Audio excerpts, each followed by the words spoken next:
It was the 9th of October, 1856, in Santos Lugares, a settlement on the outskirts of Buenos Aires, in the Argentine Republic. The spring air carried the scent of dust and eucalyptus from the pampas, where cattle grazed beneath an endless sky. In the countryside estates surrounding the capital, life moved to the rhythm of church bells and the turning of millstones. Santos Lugares had been known by that name for scarce months, having only recently shed its former designation of Santos Lugares de Rosas, a reminder of the departed governor whose shadow still hung over the province. The settlement was a place of chacras and country houses, where families of means kept servants and employed gauchos to tend their lands. On this particular spring day, in one such estate, a household followed its accustomed routine. Servants moved through whitewashed rooms. A kettle sang in the kitchen. Outside, farmhands worked the fields, their voices carrying across the pasture. It appeared to be an ordinary afternoon in an ordinary house. Yet by nightfall, the master of the estate would lie dead beneath his own parlor floor. And in the kitchen garden, two men would be planting vegetables by lantern light, working the earth with uncommon urgency. Clorinda Sarracán had been born around 1830 in Buenos Aires, when the city was still modest in scale, and the newly independent nation remained uncertain of its future. Her family belonged to the respectable classes, residing in one of the more comfortable districts. They had ensured their daughter received the education befitting a young lady of the period. She learned the social graces, the management of a household, the arts considered proper for a woman. At 15 years of age, in the year 1845, Clorinda was given in marriage to Jacobo Lorenzo Fiorini. It was an arrangement made by her family, as was the custom of the time amongst those of any means. The gentleman in question was 30 years her senior, a widower approaching 50 years of age. He had emigrated from the Italian city of Ferrara around 1829, bringing with him considerable wealth and a remarkable talent. Signor Fiorini had established himself as a portrait painter of distinction. His studio in Buenos Aires attracted the most prominent members of society. He had painted the likeness of Governor Juan Manuel de Rosas himself, along with numerous other figures of political and social importance. When the daguerreotype arrived in Argentina, Fiorini had been amongst the first to recognize the threat it posed to his profession, and equally quick to embrace it. He procured one of the new box cameras and offered photographic portraiture alongside his painted works. This enterprise proved remarkably successful. The marriage took place with appropriate ceremony. Clorinda, though disappointed to be matched with a gentleman so advanced in years, had understood from childhood that such arrangements were the natural order of things. Young women of good family were expected to accept the matches made for them. It was the way one improved circumstances, secured position, honored family obligations. They established their household in Santos Lugares, on an estate with productive lands. There were servants for the house, labourers for the fields. Over the course of 10 years, 5 children were born to them. Signor Fiorini continued his work, his fame and fortune both increasing. His photographic studio required assistants to manage the volume of custom. He walked the boulevards of Buenos Aires, a recognized and respected gentleman. Yet the marriage, for all its material comfort, had grown cold with the passing years. By 1856, Clorinda was 26 years of age. Her husband was now in his middle 60s, his energies devoted entirely to his studio and his reputation. She remained at the estate with the children, whilst he attended to business in the city. The distance between them had widened into a chasm neither attempted to bridge. It was during this period that Clorinda formed an attachment to one of the farm employees. Crispin Gutierrez was a gaucho of 25 years, serving as capataz, or foreman, on the estate. The nature of their association soon became known amongst the servants and labourers. Whispers spread beyond the boundaries of the property. Rumours reached the city. It was said that the wife of the famous Signor Fiorini had been seen in the company of a common farmhand. that the two had been observed together on numerous occasions, that the servants knew everything but maintained their silence, as servants do when their positions depend upon discretion. Signor Fiorini, when the talk reached his ears, professed himself unconcerned. He had his work, his studio, his reputation to maintain. He believed the matter would resolve itself. Young Gutierrez was merely a rough labourer, unsophisticated and poor. Surely his wife would tire of such company. Surely it would pass, as these indiscretions always did. But the association continued. It did not fade. It did not end. The situation reached its culmination on the 9th of October. Fiorini, finally moved to action by the increasing gossip, travelled to the estate to confront Gutierrez. He informed the young man that the liaison must cease, or dismissal would follow. The exchange did not proceed as anticipated. Crispin Gutierrez, rather than showing proper deference, became enraged. He declared his affection for the mistress. He grew violent in his language. It was reported that he threatened Signor Fiorini with death should he attempt to separate them. The elderly gentleman, alarmed and frightened, retreated to the house. He climbed the stairs to the altillo, the upper room, and bolted the door. There he remained throughout the afternoon as the sun moved across the sky, too fearful to emerge. Below, in the rooms of the house, the ordinary sounds of domestic life continued. Water was drawn, fires were tended, and Clorinda waited. As evening approached, Clorinda ascended the stairs to the altillo. She spoke to her husband through the bolted door. Her words were soothing, reassuring.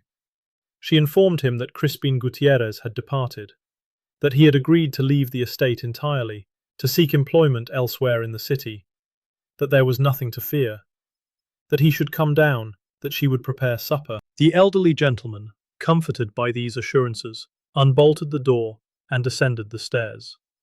He settled himself upon the sofa in the parlour, whilst his wife went towards the kitchen. It appeared the matter was resolved. The household would return to its accustomed peace. Then Clorinda opened the front door. Outside stood Crispin Gutierrez and his younger brother Remigio, aged 18 years. Before Signor Fiorini could rise from the sofa, both men entered the house. What followed was brutal and swift.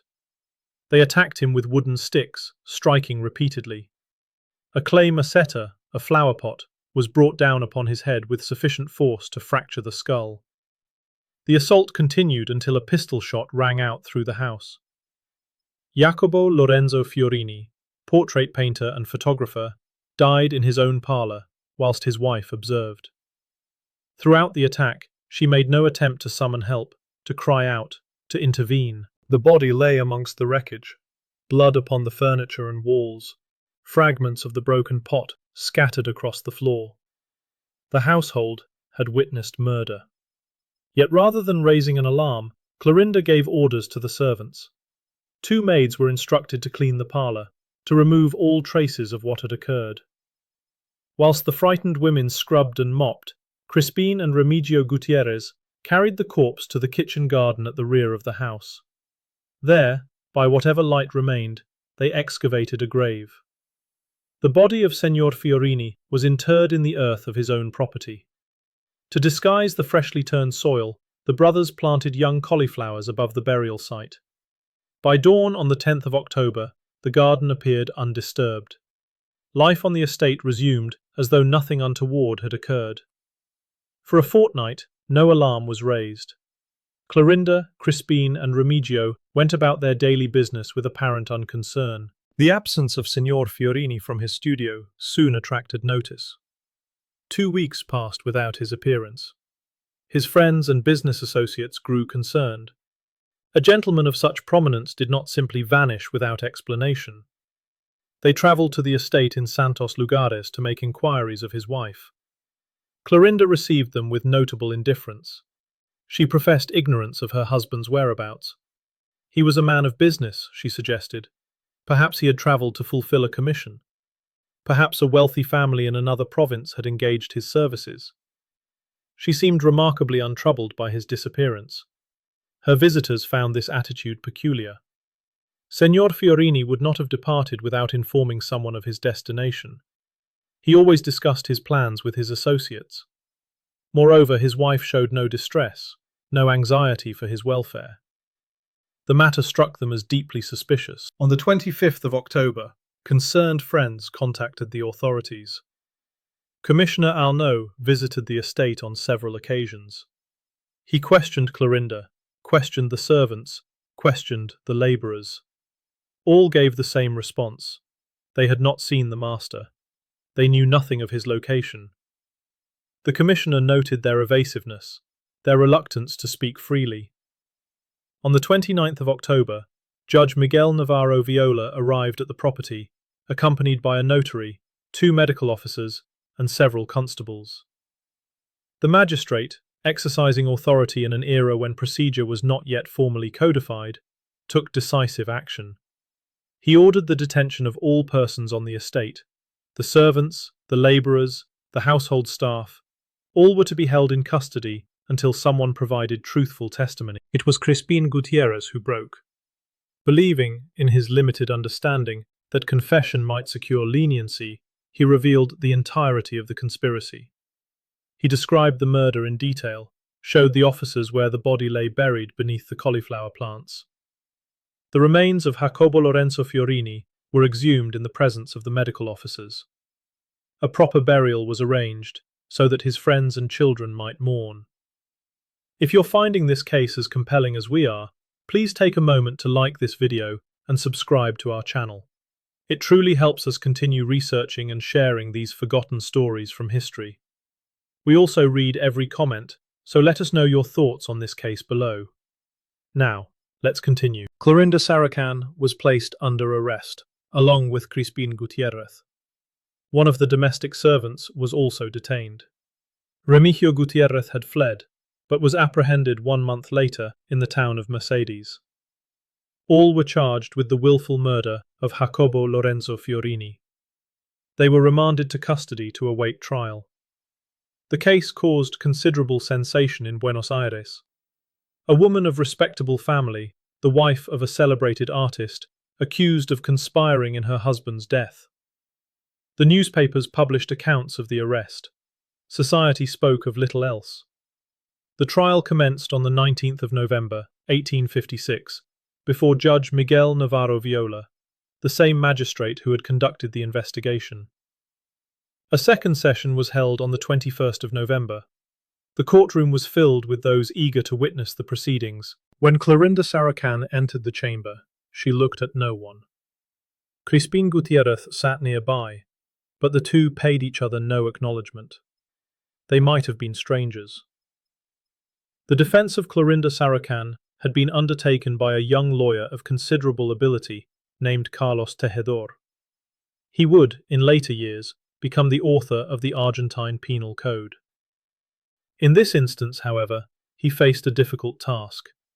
The facts were not in dispute. The confession had been given. The evidence was plain. Tejedor chose not to contest the circumstances of the crime. Instead, he attempted what can only be described as a dramatic stratagem. He revealed to the court a shocking allegation. He claimed that Jacobo Fiorini was not merely Clorinda's husband, but also her father, the result of an illicit relationship with her mother. The statement caused considerable commotion amongst those present. The claim was never substantiated. No evidence was produced to support it. Whether it was truth or merely a desperate attempt to invoke sympathy remains unknown to this day. The strategy failed. Judge Navarro Viola found all 3 defendants guilty of murder. Clorinda Sarracán, Crispin Gutierrez, and his brother Remigio were sentenced to death. The method of execution was to be firing squad. Furthermore, as was customary under the law then in force, their bodies were to be displayed for 12 hours in the Plaza de Mayo as a deterrent to future criminals. The verdict was read. The sentence was pronounced. The condemned were returned to their cells to await execution. The date set for the carrying out of the sentence was the 4th of December, 1856. Clorinda Sarracán was to be shot against the wall of the fort in the Plaza de Mayo and her corpse hanged from a gibbet erected in the same plaza for the prescribed 12 hours. It was the lawful punishment for murder. It had been carried out before. It would, it seemed, be carried out again. But events would take an unexpected course. As the 4th of December approached, Carlos Tejedor submitted an urgent petition to the authorities. He claimed that Clorinda Sarracán was with child, carrying her 6th infant. The execution must therefore be postponed until after the birth. Whether this was truth or legal maneuver has never been confirmed, but it achieved the desired effect. The execution was stayed. During the months that followed, the case remained in the public consciousness. The memory of another execution was still fresh in the collective memory of Buenos Aires. Only 8 years earlier, in 1848, a young woman named Camilla O'Gorman had been shot by firing squad along with a priest named Ladislao Gutierrez. They had fled together in defiance of convention, and Governor Rosas had ordered their deaths. O'Gorman had been expecting a child. The execution had been widely condemned as excessive, cruel, a symbol of tyranny. Now another woman faced the same fate. Though the circumstances were vastly different, O'Gorman had broken moral conventions, whilst Sarracán stood convicted of a brutal murder. The parallel was sufficient to stir public sentiment. A lady of considerable influence took up the cause. Mariquita Sánchez de Thompson, then 70 years of age, was a figure of remarkable standing in Buenos Aires society. She had been active in political and charitable work throughout her long life. She had helped establish the Sociedad de Beneficencia, the Society of Beneficence, which oversaw schools, hospitals, and institutions for women and children.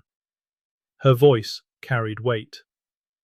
Señora Sánchez de Thompson, along with other members of the Sociedad de Beneficencia, organized a petition requesting clemency for Clorinda Sarracán.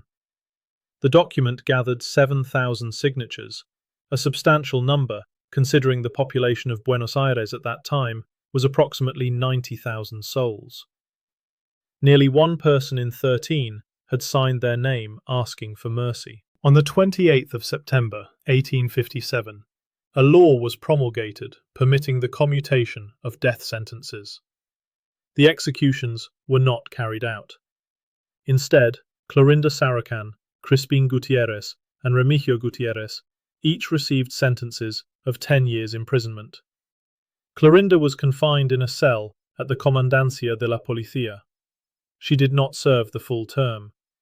Within months, she was released for exemplary behavior. Upon leaving prison, she disappeared from public notice. She changed her name, left Buenos Aires, and was never heard from again. What became of her in the years that followed is not recorded. She may have lived into the early decades of the 20th century, though this is mere speculation. Clorinda Sarracán holds the distinction of being the last woman in Argentina to receive a legal sentence of death, though the sentence was ultimately commuted. The death penalty would later be abolished in the country. In the records of the Argentine courts, the file remains, containing depositions and evidence of a crime that divided opinion and tested the limits of mercy.